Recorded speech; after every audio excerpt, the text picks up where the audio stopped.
12 жасқа толған балаларға арналған ақпараттық өнім.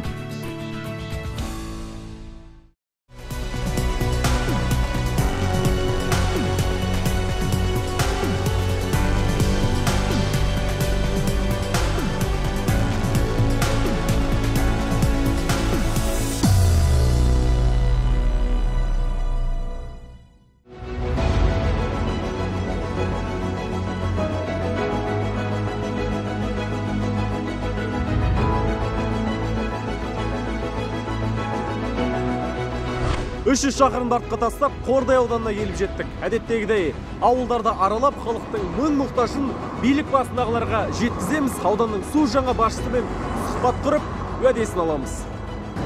Араға апта салып эфирге қайта оралдық. Армысыздар, бұл әкім уәдеменіде оны жүргізеді. Әдеттегідей мен Шерхан Абзалұлы, біз бастаймыз.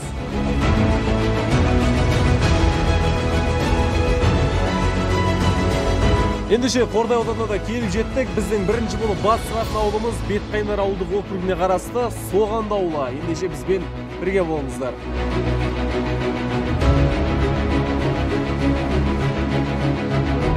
Ауылдың жағдайы қандай? Жақсы ауыл жағдай. Су келді, газ келді, связь келді. Тек қана бір проблема бар айтпақшы. Көшедегі светтің бәрі ауыспайды. Бір проблема сол ғой. Мен енді мына көшеге свет керек, мынаның әр жерін жанып тұрса рахат. Кешке жақын мына кішкентай мынандай бөбелер қайтады жерден. Түстен кейін оқиды. Солар жарықта жүрсе жақсы ғой. Біреу не біледі ағама бірдеме бола ма, оқиға болады. Жарық тұр ғой мұның көшелер бар. Жанбайды ол. Жанбайды. Бұл 4 ай болды мына жанбағанына. 4 ай болды. Біз құлақ айтамыз, мынау жоқ. Кімге айттыңыздар? Мына әкімге барамыз. Не деп жауап беріп жатыр сіздерге? Білмеймін, ой, біз саламыз арбастап кеткенбіз, ол жану керек деп қояды. Бас аяғы 4 километр. 4 километрде 5-6 свет жанатышы. Алған барлығы жанбайды? Жанбайды. Мына кішкентай балаларға обалшы. Екінші, бірінші класстың балаларына обал. Қараңғыдашы. Сон жұмыс істеу керек қой, әкім мырзалар, жұмыс істеу керек. Жұмыс істемейсіздер ме, орындарыңызды босатыңыздар. Халыққа жұмыс істеңіздер. Ауыл әкімі кім? Ауыл әкімі Бетқайнар округінің әкімі ауылы. Аты жөні кім, танисыздар ма? Я танымаймын.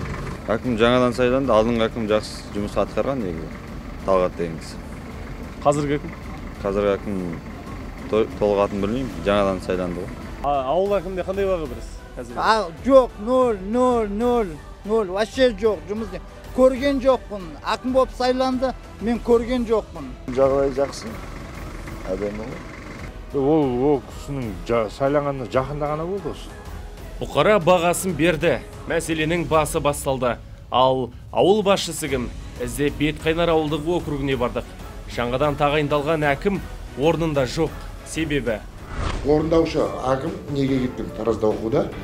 Орындаушы қазір мешіт емесіне Бетке кеткен. Сол жер бөлген. Әкім мырза облыс орталығына оқуға кетіпті. Келгенде кем кетікті түзетіп, жағдайды жақсартатын, шеберлігін шыңдап келетін қызметкер болады деп сенеміз. Ендеше сұхбатты басшының міндетін атқарушыдан алайық. Енді сіздің әкімнің міндетін атқарушы ретінде тағайындап кетті. Демек, ауылдық округ бойынша барлық жағдайлармен таныссыз. Енді таныспын ғой, таныс болмай. Мені мысалы тағайындамайды ғой. Бетқайнар ауылдық округінің өзіне мынандай шұрық тесік жолдар көп екен. Соған біз келесі жылға аудан әкімнің ауданнан бөлінген 7 көшеге толық ағымды жөндеу жұмысы жоспарланған, сметалары бар. Алла қаласа келесі жылы жолдар жөнделеді. Ауылдың жарығы жөнінде не дейсіз? Жарығы жақсы.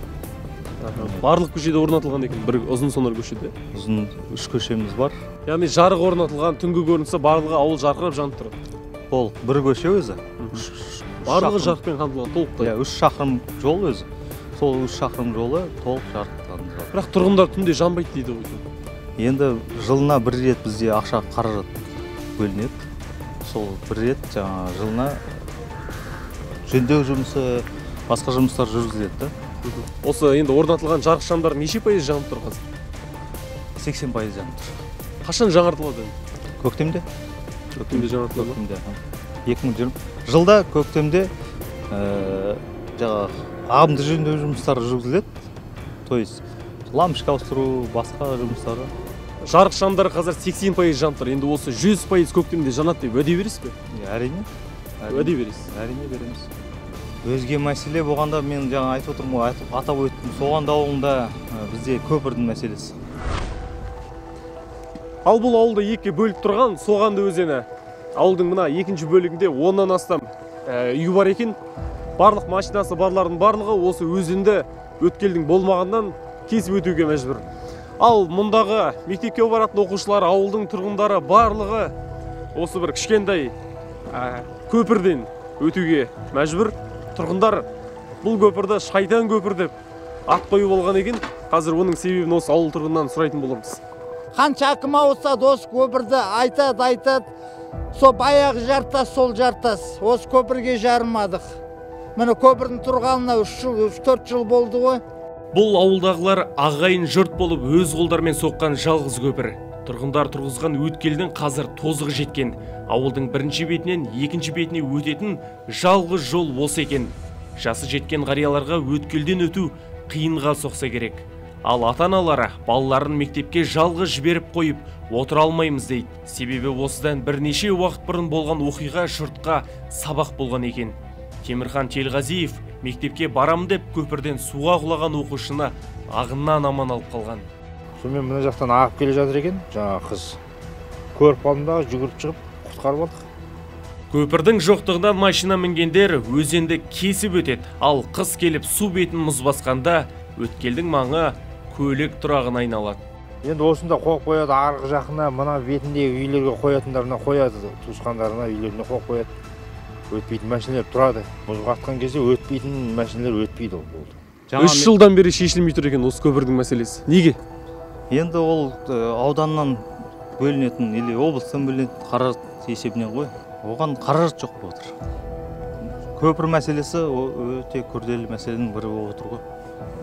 Себебі оған жауапкершілігі көп, оның қаражат мәселесі де көп. Енді аудан шегінде шешіліп жатқан жағдайда ол әрине күрделі мәселе ғой. Енді қашанға дейін тұрмақ енді осы көпір? Енді менің ойымша келесі жылы ол шешілетін нәрсе. Ол да келесі жылы ма? Келесі жылға. Биылға уже жылдың аяғы соңы болғаннан кейін ол мәселе шешілмейді деп ойлаймын. Елдос Омарбай 10 жылдан бері бюджет бөлінбей, қолымыз байланып отыр дейді. Аудан мен облыс әкімдігінен көмек сұрап отыр. Кішкентай ауылдағы үлкен мәселе осы болса керек. Олай болса, аудан басына ат басын бұрамыз. Ендеше бағдарлама басында айтқандай Мәди Мұсаевпен сұхбаттасатын боламыз. Қазір Қордай аудандық әкімдігіне келдік. Аудандағы ахуалға жауап береді, ал қандай уәде береді, оны бірге көрейік.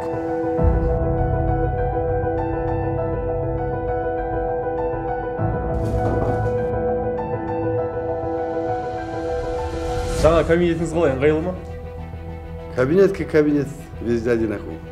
Өзгертетін тұстар бар ма екен? Өзіңіз келдіңіз, енді сіздің жеке кабинетіңіз ғой. Не өзгертеді бар? Бұның бәрі мағынға дейін бәрін үкімет жасап қойған ғой. Өзгертпеймін ештеңке. Яғни барлығы ыңғайлы сізге? Ыңғайлы. Жақсы, ендеше сұхбатымызды бастайық. Жарайды. Ол енді көпір мәселесін білемін, өйткені ол жерде көпірге жоба жасаған, бірақ ол енді мемлекеттік сараптамадан өтпей қалған. Ол мәселені енді қараймыз. Басқа жолдарын табатын шығармыз деп ойлаймын, өйткені экспертпен өтпегенмен енді оны демеушілердің көмегімен, өзіміздің жаңағы осы жердегі комхоздың көмегімен салармыз. Қашанға дейін реттеймін деп уәде бере аласыз? Уәде биыл 21 жыл бітті ма? 22 жылдың аяғында осы уақытта келсең, сол кезде көпір болады деп ойлаймын. Яғни уәде бересіз тұрғындарға? Тұрғындарға емес, саған пока. Маған уәде бересіз. Халық пен ауыл әкімдердің сұранысына сенімді түрде жауап алдық. Қысқадан нұсқа. Әкімнің берген уәдесінің үдесінен шығуын бақылауымызда ұстайтын боламыз.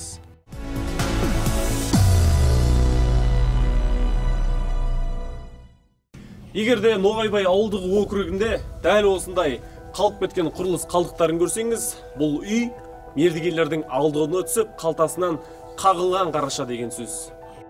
Ноғайбай ауылдық округінде Сарыбастау ауылынан баста бірнеше ауыл 2018 жылы үйлеріне көгілдір отын кіргізбекші болған.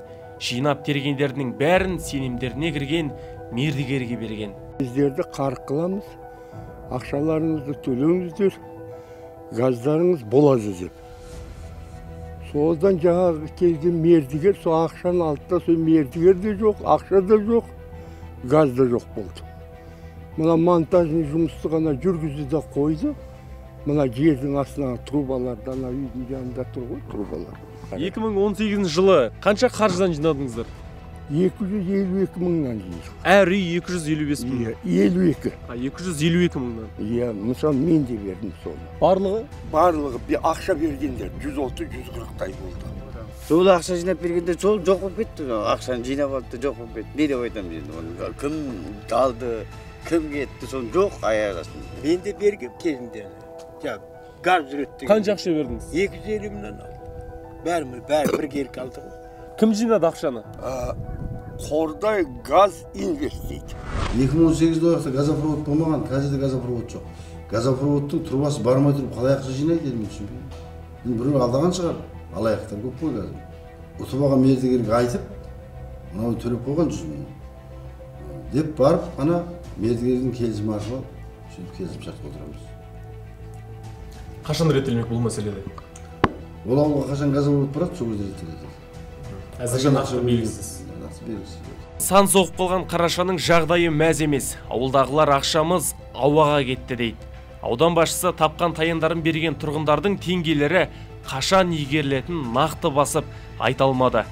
Күрмеуі қиын мәселенің шешімін уақыттың еншісіне қалдырайық.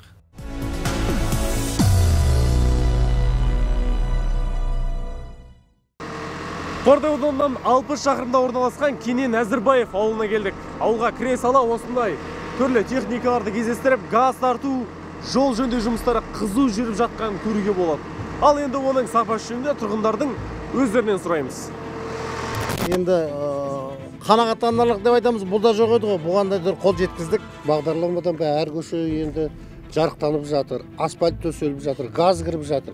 Бірақ соның ішінде мына Кенен ауылында Екабаев Қашаған көшесінде не газ жоқ, не жарықтандыру жоқ, не асфальт төселмеді. Мемлекет тарапынан ешқандай енді не жоқ, жақсы. Жамангөз Нұркен Амангелдіұлы. Жұмыстарына қандай баға бересіз? Жұмыстарына жақсы деп те баға беруге болады, жалпы. Келгелі жаман емес, әйтеуір көргеніміз тіршілігі. Енді шамасын келген істеп жатыр, екі емес енді. Ну, 5 деймін енді. Сапасы нашар. Неге? Нашар. Өйткені бір жерден тартады да, келесі бір жерде дайын тұрған тұрбаны кесіп алып, басқа жаққа апарып орнатады. Ол сол дұрыс па? Дұрыс емес қой. Ол келді ма мына көшеге? Тұрсын. Соның кейін оған керек адам, мына біздің көшеге газ келген екен. Қой мен тіршілігім жасайын deyip, тіршілігін жасайды. Оны алып кесіп алып кеткеннен кейін, онда бізге жоқ екен. Көңілі қалады. Газ тартуға ақша бердіңіз бе? Беріп қойдым 100 мың. Келді ме? 100 мың. Теген жоқ. Былтыр төледік. Былтыр төлегеннен әлі сол бойынша тұр. Біздің көшеде бос үйлер бар. Адам тұрмайды. Квартирант тұратын үйлер бар. Енді сол бір 3-4 үйге болады, бір көшені газсыз қалдырамыз сонда. Ауылда жұмыс жүйелі жүргенмен ақшасын төлеп газ тартылмаған үйлер бар. Бұқара бұл мердігердің мардымсыз жұмысынан деп біледі. Ал ауыл әкімі ше? Ақша бергенде 1 жыл болса да әлі үйге орнатылмады деп шағымданып жатыр. Осы жөнінде не дейсіз? Енді екі тараптан да бұл жерде бар. Бүгін беріп ертең талап еткенге енді олар да үлгермей жатыр десек. Қаржыға байланысты болып тұрған. Кем-кетіктер ауылмен жаңағы мердігермен ауыл тұрғындарының арасында түсініспеушілік жағдай болып жатса, болмаса түсінбеген жайттар болса, күнделікті бақылауыма алып шешіп беремін деп уәде етемін. Уәдені орындаудың ең дұрыс жолы уәдені бермеу. Ал Жамангөзов жұртқа уәдесін берді. Кенендегі кеткен кемшіліктерді түзетіп, халықты қабылдауға кез келген уақытта дайын екен. Күнделікті дайынмын 24 сағат. Қордай ауданы бойынша бүгіндегі басты проблема ауыз су. Тіршілік нәрінен тарығып отырған ауылдар саны аз емес. Соның бірі Кенен ауылы. Біздің ішіп отқан су осып, ертеңді аламыз, тұнытып қоямыз, түстен кейін ішеміз. Жазда көктемде жаңбыр жауғанда құрты бар, ботанасы бар, малдың зәрі бар. Осы судың дәмінің өзі страшно керемет көреді, дәмінің өзі. Ал енді қазір күн жылтық, түстен кейін қар ерсе, ертеңгі суымыз мынандай болады. Қазір мені көріп, осы қамыстардың арасында қоға теріп жүр деп ойлап қалмаңыздар. Бұл Кенен ауылдық округіндегі су қоймасы. Тіпті бұны сөзбен сипаттаудың өзі қажет емес деп ойлаймын.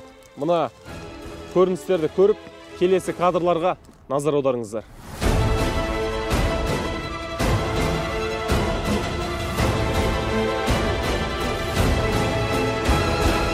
Бөтен бір ауыл ішіп отырған бұлақ басындағы су қоймасы болса, ал құбырның түрі мынау. Теңге бөліндіріп жасалған су мына көрдіңдер ме? 10 миллион теңге беріп, қосып жасалған. Мына батпақты алай, мынаны қараңыздар. İçinden çıkıvardı turbanın. Mana karanızlar. Mana karanızlar. Mana şişip oturgan suyu. Mana. Bütün bir avulun şişip oturgan suyu. Hazır mınağan bir какой-то bir der taslap ketip bir jaman bir avul taslap ketken bolsa misалы büt avul bir günde kırılıp kaladı. Ne degensiniz mana? Olsun sizde şişip oturgan.